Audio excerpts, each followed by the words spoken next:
సెలబ్రిటీలు అంటే వాళ్ళు ఎలా కష్టపడ్డారు, ఎవరికి ఎలా హెల్ప్ చేస్తున్నారు, మనం వాళ్ళని చూసి ఏం నేర్చుకోవాలి అని మనం సెలబ్రిటీని చూసి అనుకుంటామన్నమాట. కానీ ఇప్పుడు సెలబ్రిటీస్ అంటే ఎలా అయిపోయిందంటే స్కాములు కానీ లేకపోతే లవ్ గురించి డబ్బులు తీసుకొని వాళ్ళని మోసం చేయడం ఇలా కొన్ని వింటూ ఉన్నాను ఈ మధ్యన వచ్చిన.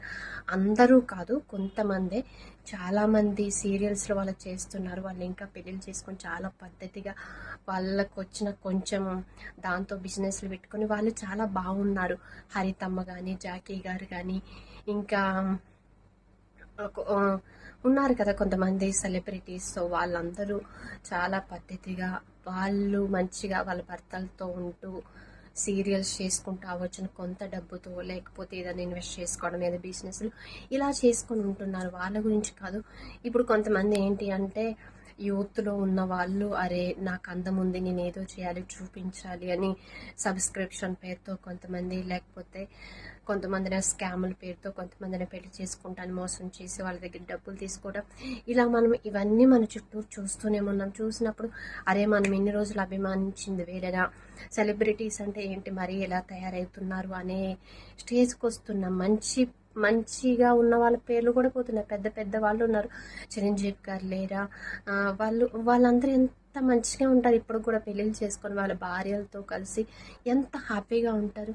సో వాళ్ళని చూసి మనం నేర్చుకునే స్టేజ్లో ఉండి ఇప్పుడు ఇలా జరుగుతూ ఉంటే నిజంగానే ఓ సెలబ్రిటీలు అంతే ఇంతేనా, ఆ ఫీల్డ్ అంతే, ఇంత ఆట వెళ్తే ఇంతే ఉంటారా, లేకపోతే డబ్బు కోసం ఇలా చేస్తారా అని రకరకాలుగా ఆలోచనలు అయితే ప్రజల్లో అయితే కలుగుతుంటాయి.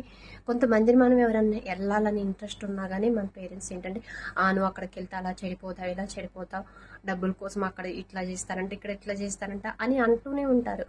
మనం చూస్తూనే ఉంటాం పొద్దున్న లేచిన దగ్గర నుంచి మన పేరెంట్స్కి కూడా ఇప్పుడేం మరీ అంత తెలియకుండా ఊళ్ళో ఉన్నా కానీ మన పేరెంట్స్కి ఏం తెలియకుండా ఏం లేదు, ఎక్కడ ఏం జరుగుతుంది ఎవరేంటి అనేది అయితే తెలుసుకుంటున్నాం.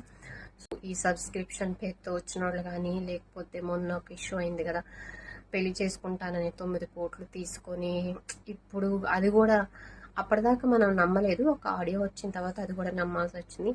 సో ఇవన్నీ చూస్తుంటే అందం ఉంది, దాన్ని ఎలా పడితే అలా వాడుతున్నారు. మంచి పనులకు వాడుకుంటే అందరినీ బాగుంటుంది, వాళ్ళకి దేవుడు అందం ఇచ్చాడు, మంచిగా యాక్టింగ్ చేసే టాలెంట్ని ఇచ్చినప్పుడు దాన్ని వాడుకొని మంచిగా వాళ్ళు డబ్బు సంపాదించుకొని ఉంటే బాగుంటుంది. కానీ ఇలా ఈ విధంగా డబ్బు సంపాదించుకొని అయితే కరెక్ట్ కాదని నాకు అనిపిస్తుంది. మరి ఈ వీడియో చూసినప్పుడు మీకేమనిపిస్తుంది?